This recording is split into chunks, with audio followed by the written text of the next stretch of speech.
ठीक है।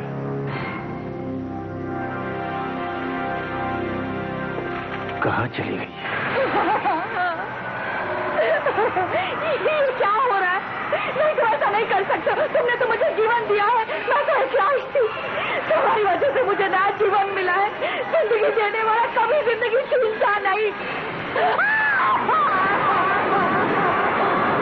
शैतान से बचा लो।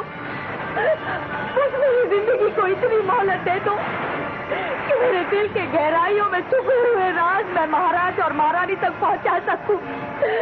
बस इसकी मोहलत दे दो मुझे देवी माँ। बस इसकी मोहलत दे दो मुझे।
कैसा मजाक है मेरी जिंदगी कैसा?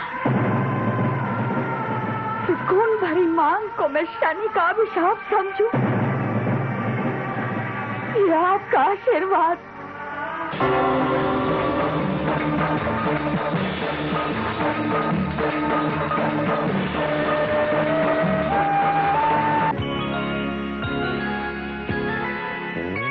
चंद्रकांता की कहानी ये माना है पुरानी।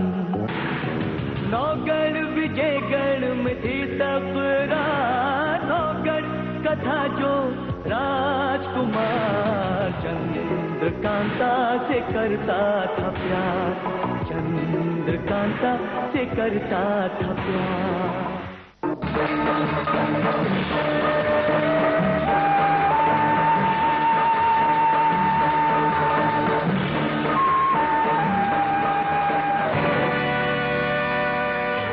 सभ्या, तुम यहां और मैंने सारा चुनारगढ़ छान मारा। तुमने मेरा इंतजार तक नहीं किया। वो इसलिए पंडित जी कि मुझे लगा मुझे यहां आना चाहिए। सभ्या, तुम्हारे माथे पर खून कैसा है? क्या बात है सभ्या, बोलो ना। मंदिर के ये बिखरे हुए ज्योति कलश, ये अस्त व्यस्त हालत, क्या किसी ने हमला किया था? बोलो सभ्या, कौन आया था यहाँ? कोई नहीं पंडित जी। कोई नहीं? तो फिर तुम्हारे माथे पर ये खून कैसा है? मेरी बात का जवाब दो, कौन आया था? एक तूफान। तूफान? इस पल ऐसा लगा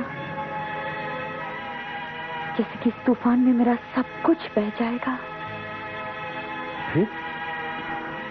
लेकिन वो तूफान मुझे छूकर चला गया। खैर, तूफान की तबाही का अंजाम तो मैं देख रहा हूं, लेकिन तुम्हारे माथे पर एक खून, इसका सबब मेरी समझ में नहीं आया।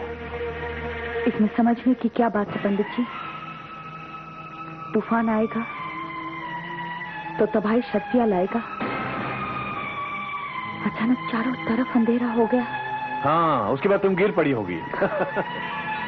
लेकिन तुम्हारे चेहरे पर इस दर्द का एहसास तक नहीं है। वो इसलिए पंडित जी कि जब देवी माँ के सामने बलि चढ़ती है तो दर्द का कोई एहसास नहीं होता, सिर्फ प्रारब्ध और पाप से मुक्ति मिलती है। सभ्या, तुम तो पाप से कोसों दूर हो। नहीं पंडित जी, दुनिया में ऐसा कोई इंसान नहीं जो पाप से परे हो। हर अच्छाई में बुराई शामिल होती है और हर बुराई में अच्छाई। शायद मेरी अच्छाई में पल रही बुराई की मुझे सजा मिल रही। नहीं सभ्या, भगवान जिसे प्यार करते हैं उसे सजा नहीं, उसे आशीर्वाद देते हैं। तो पंडित जी, मैं इसे देवी माँ का आशीर्वाद समझूंगी। ऐसा नहीं हो सकता। ऐसा ही हुआ है। कानों सुनी बात झूठी हो सकती है तारा, लेकिन आंखों देखा सच कभी झूठ नहीं हो सकता। जिस शनि को तूने सभ्या की मौत बनाकर भेजा, उसी ने उसे दोबारा जिंदगी बख्श दी।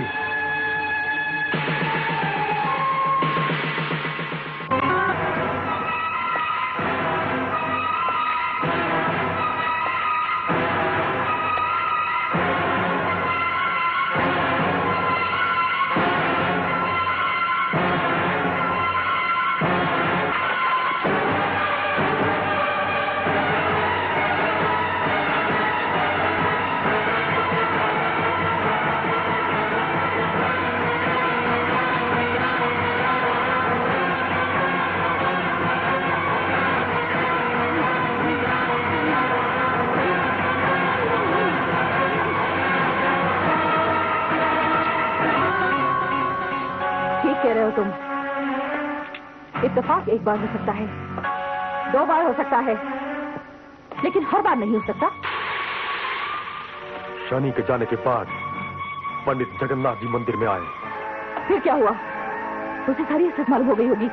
नहीं, मंदिर में बिखरी हुई चीजें और सभ्या के माथे पे खून देखकर उन्होंने सभ्या से पूछा कि तुम्हारे ऊपर कोई जानलेवा हमला हुआ है। तो सभ्या बड़ी होशियारी से बात को टाल गई। एक बात मेरी समझ में नहीं आती कि शनि ने आखिर ऐसा किया क्यों? समझ में तो मेरी में भी नहीं आ रहा तारा, लेकिन हकीकत यही है कि तुमने जो सभ्या की जिंदगी में मौत का तूफान खड़ा किया था, वो अब शांत हो गया है। एक तूफान शांत हुआ तो दूसरा तूफान उठ खड़ा होगा, लेकिन शनि के हाथ में जिंदगी की लकीर चाहे कितनी लंबी भी क्यों ना हो, अब मैं उसे जिंदा नहीं छोड़ूंगी। इसके लिए तत्काल कदम उठाना चाहिए, वरना ये शनि का बदला हुआ रुख तुम्हारे लिए खतरनाक साबित हो सकता है तारा। शनि की बगावत की सजा सिर्फ मौत होगी। आज की रात उसकी जिंदगी की आखिरी रात होगी। जरूरत के मुताबिक अब उस अचूक हथियार का इस्तेमाल करना ही पड़ेगा।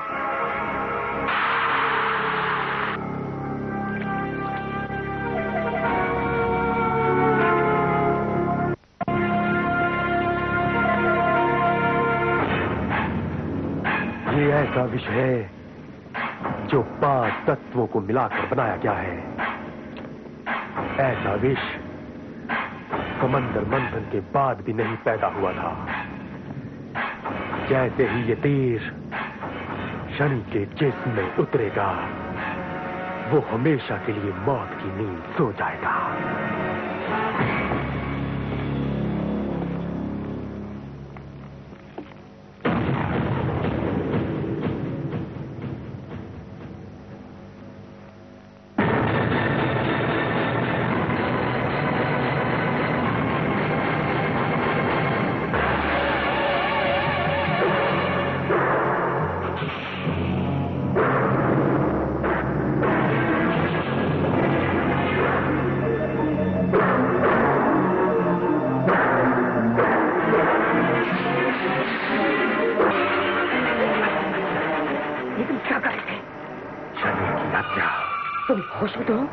मैं जो भी कर रहा हूं पूरे होश हवास में कर रहा हूं। शनि अब हमारे भरोसे के काबिल नहीं रहा। ये तुम कैसी बातें कर रहे हो?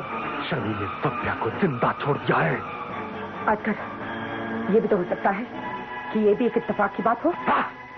इत्तेफाक, इत्तेफाक, और वो भी बार बार।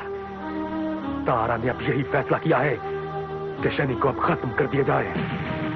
मैं तुम्हें ऐसा नहीं करने दूंगी। सुल्ताना, तुम क्यों नहीं समझती ये शनि के बदले हुए तेवर हमें किस मुकाम तक पहुंचा सकते हैं? ये मेरी बात हमेशा याद रखना आजकल। अगर शनि पर कोई भी आंच आई तो मुझसे बुरा कोई नहीं होगा, और ये मेरी आखिरी चेतावनी है। तुम यहाँ से जा सकते हो। इसका फैसला तो तारा करेगी।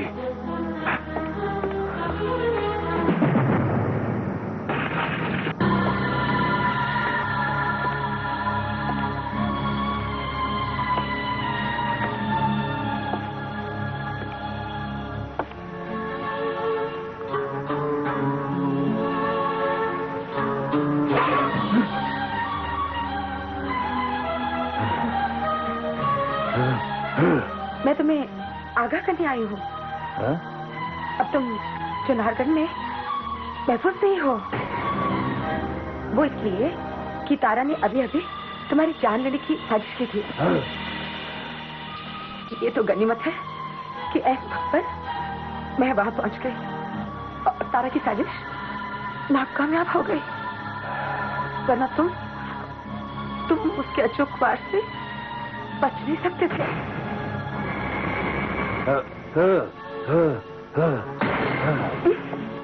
शनि, मैं तुमसे आज वो बात कहना चाहती हूँ जो मैं अब तक न कह सकी।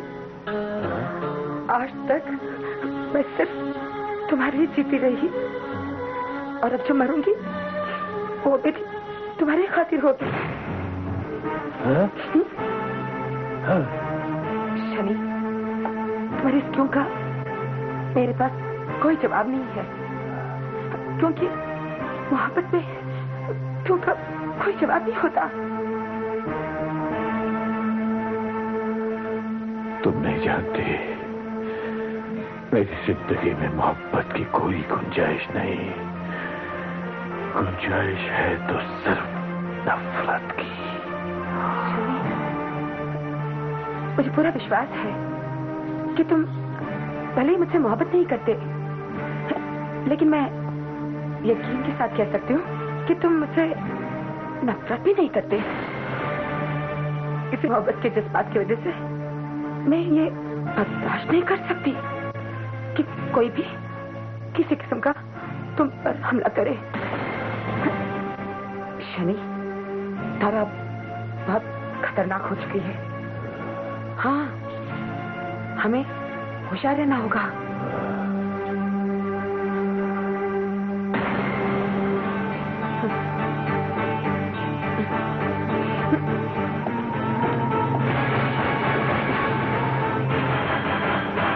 हाँ, मैं खतरनाक हूँ। शनि को मैं जिंदा नहीं छोड़ूंगी, और जो शनि की जान लेने की कोशिश करेगा उसे मैं जिंदा नहीं छोड़ूंगी। तुम उस शख्स के लिए मुझसे दुश्मनी मोल ले रही हो जिसने मेरे साथ विश्वासघात किया? तुम्हें गलतफहमी हुई है तारा। शनि तुम्हारे साथ विश्वासघात क्यों करेगा? हुस्न के सामने तो अच्छे अच्छे लोगों ने घुटने टेक दिए। शनि तो एक मामूली आदमी है। ऐसा भी तो हो सकता है कि उसे सबिया से प्यार हो गया हो। नहीं, ऐसा नहीं हो सकता। तो सबिया हर बार उसके हाथों से बचती जाती है। ऐसा भी तो हो सकता है कि उसकी अपनी कोई मजबूरी हो। मजबूरी एक बार हो सकती है, हर बार नहीं होती। अगर शनि के मुकद्दर में आशिक बनना लिखा है तो तारा के हाथों मरना भी उसके मुकद्दर में लिखा है। नहीं, तुम ऐसा नहीं करोगी तारा। सभ्या को खत्म करने का काम शनि जरूर पूरा करेगा। शर्तनामे के मुताबिक शनि अपनी शर्त जरूर पूरा करेगा।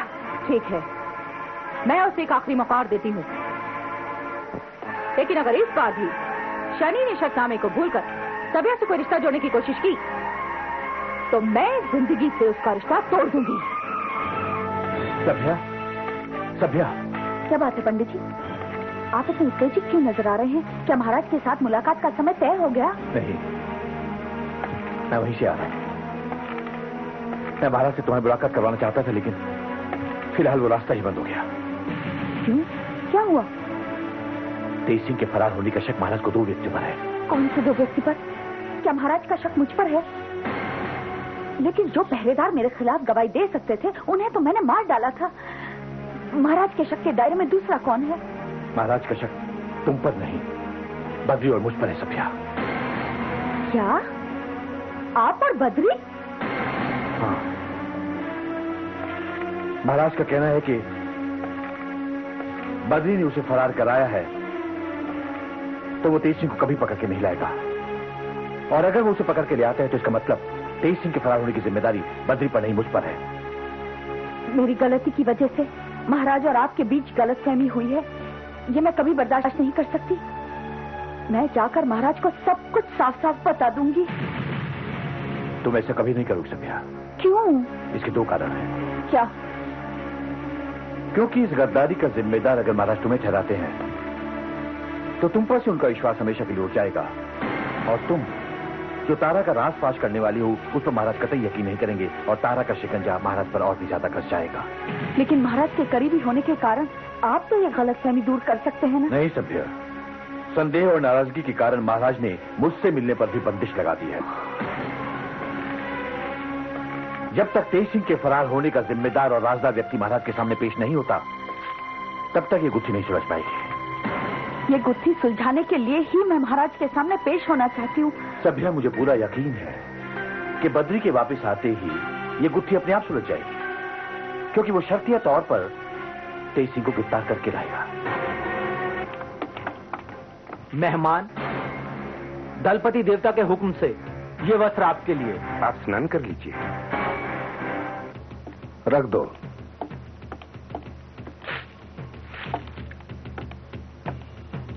ठीक है, तुम जाओ। जी जी।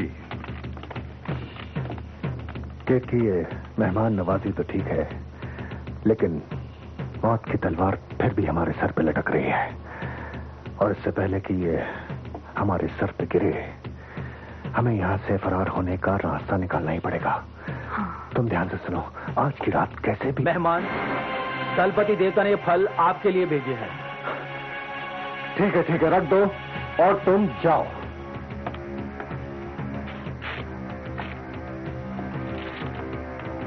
और सुनो, अब हमें किसी चीज की जरूरत नहीं है।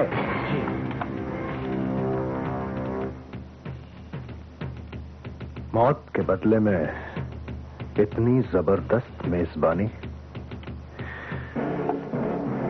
इस तुर्रा के इरादे कुछ ठीक नहीं लगते। हमें फौरन इस चाहती का मुआयना कर लेना चाहिए। जगह जगह पर रक्षक तैनात हैं, यहाँ से निकलने का कोई रास्ता है ही नहीं। रास्ता तो निकालना ही पड़ेगा केतकी। तुम ऐसा करो, तुम पूरब की तरफ जाओ, मैं पश्चिम की तरफ जाता हूँ और मुआयना करता हूँ। यहाँ से निकलने का क्या जरिया हो सकता है ये पता लगाना जरूरी है। ठीक है, चलो। हैया हैया हो हा, हैया हैया हो हा, हैया हैया हो हा, हैया हैया हो हा, हैया हैया हो हा, हैया हैया हो हा, हैया हैया हो हा, हैया हैया हो हा, हैया हैया हो हा, हैया हैया हो हा, हैया हैया हो हा, हैया।